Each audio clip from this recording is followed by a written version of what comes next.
begins, I just wanted to remind you that this video was filmed before Lent. That's how we are eating the red meat. But the videos past this will no longer have bread or red meat in them. Welcome back, everybody, to Cooking with Jen. I'm Jen. Spectacular Shelby. And sticking with our Coca-Cola theme, we are going to make some mini meatloaves with a little splash of Coca-Cola in it. And I'm going to show you how to make these mini meatloaf recipes. But first, I want to give a shout out to my BFF who wanted to add to my Coca-Cola collection and got me this wonderful Coca-Cola mask. I'm going to take it off for now. Now, not only are we going to be making these mini meatloaves, but we're also going to be making a special secret sauce. I'm going to let you in on one of my secret sauce recipes to go on top once the meatloaves are done, to bake on there, make like a little glaze, if you will. And mini meatloaves are one of Shelby's faves. It's a perfect little portion size per person. And you can make some out of this world mini meatloaf sliders with your leftovers. So here to give you the ingredients for this mini meatloaf recipe, including the sauce, is the spectacular Shelby. The ingredients you need for this mini meatloaf is 1.5 pounds of ground beef, 1 cup breadcrumbs, 1 bread slice soaked in milk, 2 tablespoons parsley, 1/2 cup shredded carrots, 1 egg, 1/2 cup Coca-Cola, 2 tablespoons ketchup, 1.5 tablespoons mustard, 1 tablespoon of both garlic and onion powder, salt and pepper for the taste. To make this sauce, you need to put on top. The ingredients are 1 cup of each of the following: A1 sauce, ketchup, chili sauce, Worcestershire sauce, and 1 tablespoon of honey. A tip for this dish: for a healthier version, use ground turkey or ground chicken. For vegetarians out there, you can use ground tofu. Yum, yum. All right, so now what I have done, I have preheated my oven to 350 degrees, and while that's preheating, I have my 1.5 pounds of ground beef here. And what I like to do, I like to take it out of the reefer about 20 minutes before I'm actually going to make it, because I don't want my phalanges to get cold when I'm mixing all the ingredients. First of all, got my ground beef. I'm going to add to it 1 egg. I'm going to add breadcrumbs. Now, not only am I going to add my breadcrumbs, I like to mix it. Take a piece of bread, any bread will suffice, dip it in some milk,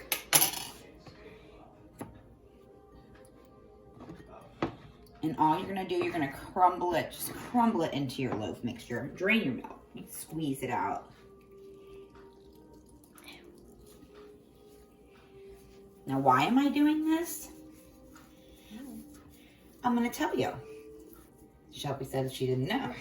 Do the same thing with my meatballs. It keeps your loaf nice and moist.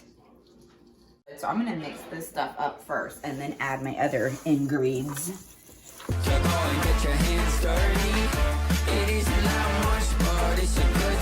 Now that I've got a quick mix on that, we're going to be mixing more, so you don't have to do it perfectly. I'm going to take my carrots. Now what I did, you can buy the shredded carrots. That's perfectly fine in the bag. They're always a little dried out, so I like to take some nice, fresh, organic carrots and use them on my box grater, because, once again, they have a little bit of water in it. And what does water do to your loaf? It keeps it moist. Now I'm going to add the rest of my wet and dry ingredients. We'll do the ketchup. If you don't want ketchup, you don't have to add it. It's just one of those extra flavor savers. I'm gonna add our garlic and onion powder. Now, if you want to mince up your onion, fry it a little bit, add it. You're more than welcome to. If you want to add a little celery, a little finely finely chopped up celery. That's always a hit too. Got a parsley. Now, what Shelby didn't tell you, I like to add just a hint of some Italian seasoning. It's a little bit of everything.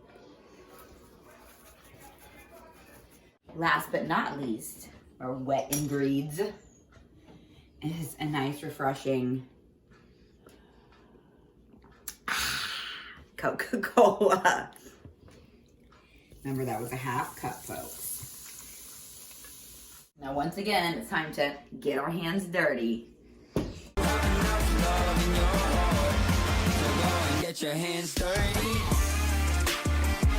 Okay, now our oven is still preheating, so I have time to make the sauce. And sometimes the sauce is boss. So, what I'm gonna do, what did Shelby say? A cup of each of the following, right? Yeah. We got our Worcestershire, our chili sauce, our A1 for a little tanginess. Now remember, we want to get a little Coca-Cola action. We save just a tad. Forget the ketchup. Now this I'm not going to put in my cup and scrape it out. I'm just going to eyeball it. And again, these are flavors that if you want a little more of one, add it. If you like chili sauce more, add a little more. Last but not least, for a little, everyone needs a little sweetness in their life, right? Little bit of honey. Okay. Now we're just going to give it a stir.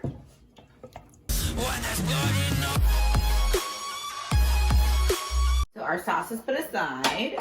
It's time to make up our balls of meat. Now, all I'm going to use is a cupcake tin. Or muffin tin. Hey, do you know the Muffin Man? Anywho, I am going to liberally spray it with some cooking spray. We don't want our loaves to stick.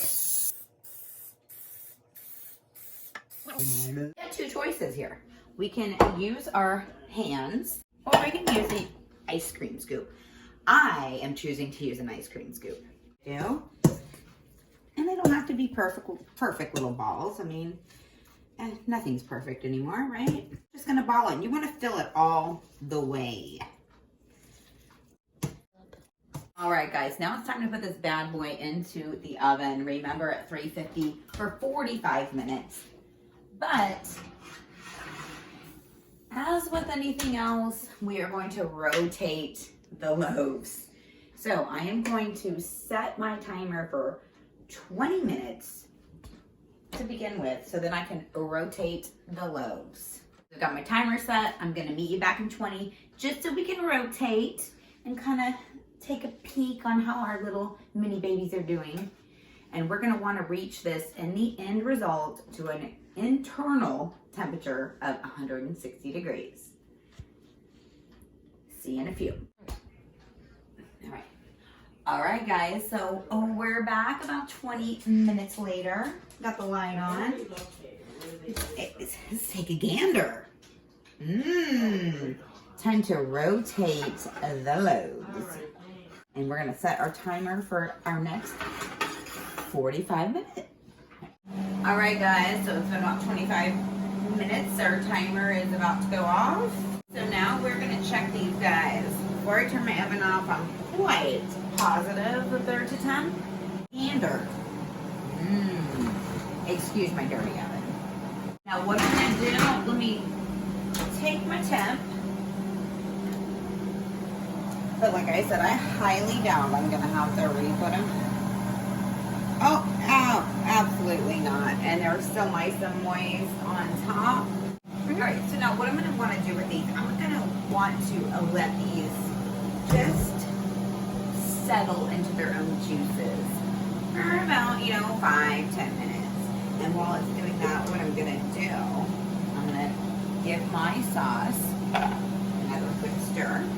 So now we have let them sit and so that spring pan, look at how they just pop out of there. So all I'm gonna do, I'm just gonna display them all in my little round pan. So now that these are all out of their little cupcake tins, they're chillaxing, they're cooling just a bit. We don't want to burn our tongue. And now it's time to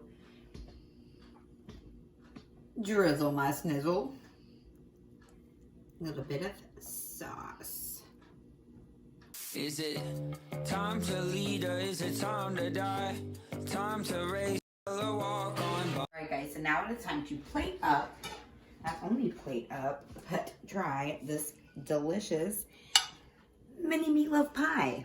I have with it, I just whipped up real quick, just some mashed potatoes. I had some potatoes I had to get rid of. Since this is Shelby's favorite dish, I'm gonna let her try it first. Let's try this delicious meatloaf. Mini meatloaf. Mini meatloaf. Add to that. Mmm.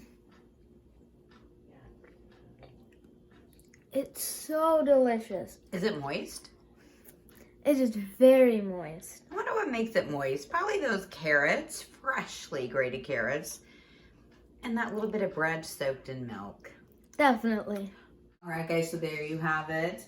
You're watching Cooking with Jen. I'm Jen. We got these mini meatloaves. Remember, don't forget about the sliders, because who doesn't love a meatloaf sandwich? Just buy a little sweet Hawaiian roll. Can't tell you how good that's going to be for lunch tomorrow. I want to thank you once again. Be kind and subscribe. And guess what? Might have a little sweet treat for you next time. When there's blood in the water, when there's blood in the